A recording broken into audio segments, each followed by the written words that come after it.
Now guys, this feels almost like an emergency broadcast. We are only moments into January, it feels like, and the goalkeeper massacre has begun. If you've been keeping up to date with the recent videos here on the channel, I was quite chuffed with myself over the last month or two, especially if you kind of zoom out further into like the early stages of the new format, the in-season competition, with bringing goalkeepers into the club, with a few of the particular creases of my strategy kind of going against me in the summer, with some retirements and some unfortunate transfers and one or two other bits and pieces. Goalkeepers have been my problem, have been my agenda for months and months, and it felt like I'd finally kind of done that part of the business. But already on January 5th, I beg your pardon, at point of recording, it has just went from bad to worse to even more worse to we're here now. It is a full-on massacre. In the video today, we're going to be looking at some of the goalkeeper moves that we've already seen in January, what they've done to my gallery, some other ones that I've not been involved in but I might get involved in, as well as one or two bits and pieces in between. At any point in the video, if you do laugh, you learn, you like something, you cry maybe on this one, I don't know, whatever, please do like and subscribe to the channel for more content like this, and get into the comment section and let me know if the goalkeeper massacre has affected you and your loved ones, you know, your gallery, your collection, your squad, or if you managed to actually make the best of a situation, you know, if you had someone come back into the picture. Let me know, because it's a very volatile moment for goalkeepers, very volatile time for goalkeepers, and in this moment, yeah, I want to see what your guys are up to, thoughts and feelings, any action you've had, good or bad, in the comment section of this one. And yeah, let's just get stuck straight into it, because there's a few different places to start. We could just have a look at the goalkeepers and have a look at exactly how they're all shaking out, but as I find you today, like I mentioned in the intro, it feels borderline like an emergency broadcast. We're in the middle of a game week 41 and we're waiting for the Celtic team to come out and we're just getting ready ship shape, and there's been a few murmurings, there's been a few things. Thankfully we've had Connor Hazard, you know, when we got him after being a DNP merchant on injury, he feels like he's in the team now, which is nice to see. Angus Gunn is back in, whatever. But it does kind of start in champ, because with Steve Mandanda meeting up with Sampaoli, the manager that kicked him out of Marseille, now together again at Rennes, it feels like he's going to be bringing in Bryce Samba and Mandanda. This might have been the last game that he played. 3 goals conceded, and is that a penalty conceded as well? Error led to goal. So we've maybe got a super rare going on the shelf. Lassiner, whatever, that goalkeeper position is maybe now tenuous because there's a lot of goalkeepers in the market all of a sudden. And Dimitrievski, it feels like Mamardashvili is coming back from injury, and that spot might be harder for him to hold on to. Never mind, when we scroll down into Champ Euro, we've also got Fraser Foster now out sick and seemingly replaced at Tottenham with the signing of the Slavia Prague goalkeeper, I forget his name. But then when we come to contender, you'll see the squad's already went grey. I already tried to hustle this Balcombe out when it was announced that Jamie McGrath was going to be on the bench today for Aberdeen. I just thought, let's try and get him shifted out. Well, I'll show you what I did. It didn't come off, obviously. I've still got him. And then we come to this. Also, we've got another Balcombe that has now been recalled to Brentford. And, you know, I'm not in a huge rush to get rid of the Balcombes. We'll talk about that in a second, why and all the rest of it. But Jordan Amisa is here alongside Craig Gordon in Classic. Before we get to Limited, where we've got 2 Schmeichels, which is fine, but we have a blooming Balcombe in here as well. So that's 3 cards affected, and then this other goalkeeper we bought, which isn't playing. So it's not just the contender cards, it's actually goalkeepers of all shapes and sizes right across the pantheon of Sorare competitions, where we've got funny situations on the go. Even Barraza making a transfer in MLS, and there's a bunch of other ones we could maybe drill into. But the main ones to look at is in contender, because that's my primary strategy. When it comes to rare, the one I want to be winning cash comps in, I want to be pulling high value boxes, etc. And you know, there's not that many goalkeepers here, but one thing you will notice, with the exception of Kosei Tani, is any ones that are playing are newer than 8 months old, because I had Joe Hart's previously, you know, and with no Celtic backup goalkeeper like Bain actually getting elevated into the number 1 position or whatever, and with the old game format there was less of a requirement and less ability to get this many goalkeepers just down at the price point they used to be at. So this is like a complete picture of my contender goalkeeper strategy for this current season. Now, I've already done the maths, I've already done the heavy lifting for the total on this. Season 2 of MFL is underway, and we are almost at the mid-season transfer window. So many of you guys in the community have been plugging in and enjoying the game, which is basically a football manager network situation where every team you come up against is another manager that's running the team, picking the tactics, trading with the players, you know, assembling their squad to go on the road to glory. And it's a very competitive game. It's a lot of fun. If you've ever played Football Manager, it gives you big member berries.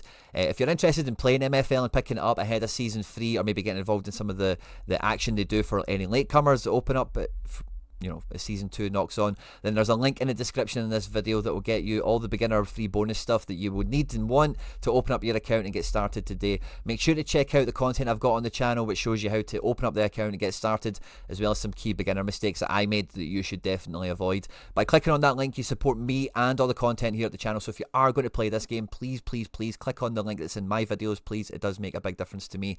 And if you do get stuck, if you've got any questions, jump into the comment section and I'll come and sort you out, of course. And I look forward to seeing when you've made your club, you name it what you want, you pick your badge, and then you can go out and you can challenge any team that you want to friendlies to kind of test your strength of your squad as you're developing. And so many of you guys take on FC Barcelona in your friendly matches. Always love to see the random managers that pop up in the game, and I've went toe to toe with my squad, so I look forward to seeing these out there, guys. And I have spent £695.16 in game on essentially this batch of goalkeepers here. Jonas Urbig did get some utility at the beginning of the season, but again, he got dropped. And Kim Jin-hyun, we did win when we had Joe Hart around, and he played a little bit, but we might not get him back. And in any case, I didn't buy him, so we don't need to think about them or factor them in to that, that figure I just gave you here. But essentially, if you look at it, we've got two Laidlaws, which we paid.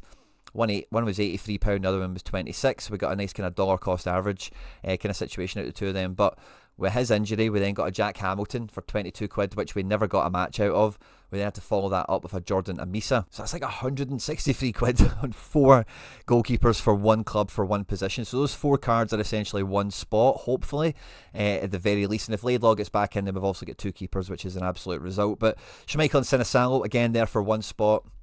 The 2 Balcombs are now out of the picture. We've got Hege and Oxborough, who we managed to craft, which is good, and Hege didn't cost us very much, who we got ahead of time, which is fun, for another spot. So we've got the Ross County spot, we've got the Celtic spot, we've got the Motherwell spot, and then outside of that, we've got Craig Gordon with no backup cover, no handcuff, and the same with John McCracken, and we've got both ends of the scale on this one. McCracken's out the team, Gordon's in the team, so we've not got that much cover when it comes to just pure SPL. We'd really need Ko Seitani back sooner rather than later. The J League isn't too far away, and I really do need to hope that Kim Jin-hyun is still going to be the number 1 goalkeeper at Cerezo Osaka. The January window is only in the 5th, and I already mentioned that Tottenham I've already replaced Fraser Foster, which is a bit of a bummer. I'll hang on to him because he's an ex-Celtic player. I've always kind of thought, I'll own a Foster at one point, so the opportunity I got to get him and use him a little bit, I'm content with that, to just hang on to him now for forevermore, essentially. But with Balcombe being in season, I don't think he's going to get the job over Flecken, right? But as we've seen, the other goalkeeper has got minutes. Flecken has been in and out with injury, and I think there's been a yellow card or two find their way to Flecken. So, if he does stay at Brentford, there might be an opportunity to sell one of them into a bit of hype and then maybe use one of them, perhaps. But I don't think Brentford have recalled him to bring him into the fold necessarily. If they have, it'll be to be number 2 goalkeeper, you would think, if they don't fancy the other guy behind Flecken. But what I really do hope happens with the Balcombe here is he finds his way into Challenger. I can see this guy going to an ambitious championship club who maybe need some goalkeeper reinforcement, and to have 2 in-season copies again. I know it's sore losing the 2 Balcombs because he has just been a magnet for decisive actions. There's no wonder that Brentford have recalled him. He's done very, very well. Last man tackles, penalty saves, you name it. He's been a big player. But I didn't pay that much for them, especially compared to the Laidlaw, a fraction of the price. So if he does end up somewhere halfway usable by the end of this month, then having 2 of him will still be a pretty good market position, either to sell both of them for a decent rate, or to sell one, keep one, depending on where he goes or what the situation might be itself. So it gives me immediate problems on utility, but it actually maybe opens up an opportunity for me elsewhere in the market. If I look at Champion, we did speak about a similar issue. I did pick up Jan Musso because I think he's a good handcuff with Jan Oblak, but again, they're both at the same club. Really is nailed on, which is fine. We're waiting for Van der Voort to be elevated from backup to number 1, and there's been a moment where it felt like that might happen, but not. But Killison's been cool, Vasilja's been cool. We've still got our core 4 guys there, so we can still play at least one in-season team, and we'll need to really think if we are going in-season La Liga, it's a straight fight between Killison and Oblak if Dimitrievski loses the position to Mamardashvili. So it's not actually the worst case scenario, and as long as Lassanur doesn't get replaced in this transfer window, there's no rumours that make me think that, but he's not a high quality goalkeeper, and like I mentioned, the market is just very busy now with goalkeepers. And with this kind of problem coming to me where I will be losing Dimitrievski, it feels like, I have certainly lost Forster, and I've really valued the utility that they've brought to me. It's gave me a wee bit of an impetus to have a look at the collections that I've got here, maybe go back to the well and find another goalkeeper that I can bring off the shelf here, add into one of these existing collections that will get a nice amount of XP on arrival, which just lessens the blow of it being a classic pickup, and maybe just in time, if the card matures and gets to like a high level, then does become a nice differential piece as well to kind of add into the goalkeeper spot. Because as you know, my take on goalkeepers, my attitude with them is they're very much RNG numbers, you know, like they're RNG machines. Your goalkeeper could do absolutely anything any given game week, and yeah, you can stack the odds by a goalkeeper that's handy and all the rest of it. But as I look at this Leon collection, Rachiope was previously an option that I was a wee bit gutted to not be involved in, but Anthony Lopez has just been signed, and I'm actually gutted to see he's up at 40 quid because he was hanging around the late 20s, early 30s for a good while after the news broke, but he is now signed for Nantes, and it feels like Nantes are going to be moving on Alban Lafont. So if I could bring in Anthony Lopez here, I've already got an existing Leon collection at 2% with Joki Anderson, Cherki, Guimares, who's just new to the club, Depay, of course, the kind of standard bearer for this one. So that would be a really fun option, and that would kind of, double into what I really should have done. I seen a friend of the channel, Haber, sold his Foster right before this all kind of happened, and if it wasn't Foster, I really do wish I would have done that myself. It does make me think maybe there's something to do with the Lassaneur, maybe, if we could sell him for enough, because Lafont surely moves on. I think Nantes will want a few quid for him. He's been a number one for years himself. He had a decent kind of rating in France in terms of people thought he could go on and have a big career, but it has waned. It's not really elevated, and Nantes are now just out and out replaced him. So it's a weird one. It's a hard one to gauge, but you've got to think he's going to go somewhere and play. And if you could get one of them cheap enough, which doesn't really look like it's possible at the moment, then maybe that's something to look at as well. Because for the most part, the keepers I've been bringing in have been backups. And like I've been longing for a Ramiro in Champion, but even that classic price isn't coming down anytime soon, and I'm probably going to miss out on any injury discount that Mamardashvili could have offered us to secure this position out, just with the timing of it. It feels like he's kind of getting back into training, he's coming back into the probability now for a lot of matches. And yeah, ultimately, like, there's not many other goalkeepers I want to go out and bring in from the market in terms of like any situation, even the Mandanda at super rare level. We just won a Dimitrievski, and with Skorupski being just as volatile as ever, I feel like, oh, that was a nice insurance policy. And then straight away, as soon as we win the Dimitrievski, we're probably going to lose the Mandanda. Let's hope he moves somewhere and gets some game time. I don't really care where. It could be Le Havre for all I care at this point. But I enjoy picking up goalkeepers when they are like undervalued at a kind of flourish price, maybe a DNP merchant or whatever. So I'm going to look to try and fill some of these holes that are going to be reoccurring in the gallery. But I'm not in a huge rush because I do understand that it is, the way the goalkeeper market works, it's kind of like people just move around, they just swap jobs essentially. Some guys go up the food chain, some guys come back down it, and we've seen that with even a bunch of these guys that are on screen already. So I'm not going to like panic or anything like that, because I do think that this Scottish utility change kind of comes at a decent enough time for me. We're in the middle of a very busy game week where it is going to shelf two of my teams, sadly, but the next game week we've got is only All-Star.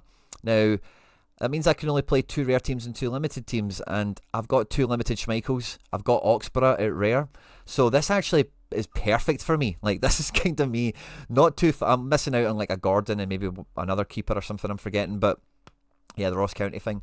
But this is pretty sweet for me, to be honest with you. Less competition to fight with in terms of the numbers of, multi-entry, because I've only got 2, everyone else has only got 2. The division thing's out the window. It could just be a straight fight on captain pick and XP, and, that's a kind of fight I fancy myself in. So that's came at a quite a fortunate time. And in the game week after, like, I've kind of scanned through, Champ for as much as I can. I still think Dimitrievski's projected at this stage, but I am waiting for that. Same with Mandanda. Also, I'm waiting for them to break my heart and change the plans on this. I've not quite got to contender yet, because the Balcombe thing was quite last minute, and I wanted to see how people went this game week. Would Amisa still play? Would Laidlaw come back? Is Gordon still fine? Because this has just been a ever-evolving problem. But yeah, for the next game week, we are looking at Oxborough, Amisa, Gordon 3, and Schmeichel for 4. So we're only looking at 4 rare keepers here. We're missing 2 for that max output, that max utility, which is it's going to be a sore one. We definitely want to be playing in season as much as possible. And the classics, like, we might need to have a bit of a switch where we do put a bit more onus on the Division 2. Yeah, it's just not that great a payout at limited. I wonder if D1, like, we might get promoted. Is D1 something that maybe fixes this immediate problem, I wonder. Yeah, the D1 podium is like halfway workable, and even if I could consistently get like top 20ish or something, that wouldn't be bad for like priority like 4 and 5 squads, like maybe whereas before it was like 7 and 8, so they're maybe getting lifted 7 and 8, 5 and 6, yeah, something like that. So I don't mind that potentially, but that's like a week away still. There's still some action to happen. There's still some movement to be had across the transfer market. And I say like maybe the Balcombs will just lubricate me where I can go into the market. And I think we all know what the optimal move is at this point. Now, as you'll see, he's not on screen. None of them are listed. He's been in very high issue this season at a pretty penny, and that is Kasper Schmeichel. Maybe somehow just go and get a second rare Schmeichel. I definitely want to get myself a third limited one just to totally secure those 3 limited in seasons, and then just, you know, I've always got classic cards to fill, or not classic, but like spillover cards to play in with them. And then next season they'll become classic, you know, so I don't even need to think about that problem for next year. With the 3 Schmeichels, I'll just kind of forget trying to, you know, like the Balcombe limited was like £6, so that really isn't an issue either, especially if he does move on loan or be sold. You know, Brentford might want to get a few quid for him if like a team in the Championship did say, oh, hey, we'll give you a couple mil for him. The St Johnstone goalkeeper situation doesn't fill me with confidence. In Mitov's recurring injury, like, I don't know how to think about Mitov's injury, because it might just give me a second window to try and bring him in, which I'm definitely going to entertain. I probably will add one of them in, but I don't know if that's a problem, that's a sign, and maybe we should be looking to try and just get a Doohan. Because getting another Craig Gordon at 41 feels painful, and with Hibs being linked to Xander Clark, maybe in our pre-contract agreement, it feels like buying a Hibs goalkeeper is just another problem for tomorrow that we're giving ourselves here. And yeah, Xander Clark maybe as a backup could be an option, but there's not much going on here in this division, so winning cards, like we crafted the Oxborough, you know, so trying to actually yield some goalkeepers in somehow, either by crafting or by winning, is something I'm still like, hey, I could do okay, because we won a Martin Boyle, we crafted that Oxborough. This Chem is, you know, like, we're getting good cards out of the region, you know, and some good ones are in Scotland, especially with the price point a lot of Scottish cards have been at over this latest period. There's that Astley we won as a tier 5, you know, so if we can continue to supplement the gallery with cards at work, then we could maybe work our way up to having some good like trade fodder to go and try and get that other Schmeichel in. But like, I do fancy, like, we could actually win a Schmeichel. Maybe that's something to think about. Sorare put a tweet out and they're like, what's your New Year's resolution or your New Year's goal? And for me, it was off the back of having all these goalkeepers fit and available, but I want to own a podium. You know, I want to have, you know, my 3 contender rares. Obviously it's not going to happen this game week, but I want to have all 1, 2, 3 on a podium somewhere, somehow, at some point, you know, and that's it's probably going to be easier with 3 Schmeichels than with not, so I might even be able to do it in limited with some of the variations we have and some of the wild cards. And another goalkeeper development I thought I'd share with you in this video is that Alex Meret has signed a contract extension at Napoli, and he's a guy that, you know, he's been quite nailed for a little while, right, but he's a guy that kind of similar to 1 or 2 other kind of younger goalkeepers when they come into a top club. There's always that threat of there's a number 2 that maybe gets some minutes off them once in a while, and maybe there's always a transfer link that puts a bit of jeopardy on it. But contract extensions are very valuable for goalkeepers, and Alex Meret, I think him getting one under Antonio Conte with Napoli being where they're at this year, I think that's a huge endorsement, a huge sign. I'm reminded of another one as well, actually, that I want to talk to you about, because it's again another one of these ones I could pick off the shelf of the collection of the gallery, and I'm a little bit undecided about, because it would play into Challenger again. And again, do I really have a need or a want for a Challenger goalkeeper? I've got MLS guys, I've just got Barkas and Hazard in, but this Pitaluca has just signed for Flamengo or Fluminense or something like that. It doesn't look like any are actually on sale at the moment in this year anyway, in this vintage. But I wonder if he'll get minutes, I wonder if he'll play over there, so I might keep my eyes on one of these becoming listed for anything under 30 quid would be worth entertaining, I suspect. But just a thought I would add in there on this one, because it was some news I seen earlier today. But the Goalkeeper Massacre has hit me, and it has hit me hard. It's super rare, it's rare, across the regions, in season, classic, you know, you name it. If there's a goalkeeper problem to be had, I've probably got it. We've got 4 boxes in the bag. I hope to get another bunch of boxes out of this game week, and then once we get to a high number, again, we'll do a massive box opening, and we'll try and craft some powerful cards into the gallery, as well as do some giveaways for the members of the channel as well, so it's probably the main ones that will be still here at this point in the video. We've got a Marvin Wanizek to give away, so if you are a member, make sure to, you know, keep your eyes peeled and keep your notifications on for all the member videos that go out. There'll be a member exclusive video that goes out in the coming days, and it'll be a competition based video for the members to be involved in. You need to have your FC Barcelona season ticket for the 24-25 season to get involved, and if you already have it, then you're in with a shot of winning this. Looking forward to catch the comment section on this one, guys, to see what your thoughts and feelings are on the Goalkeeper Massacre that we're in the middle of this January window, as well as maybe any suggestions that you guys come up with. The Sorare scouts and managers from around the world know their onions for sure. On screen now some other stuff that I've made that YouTube thinks you might enjoy. Don't forget to hit the subscribe button for more content like this. Stay out of trouble, and I will catch you on the next one.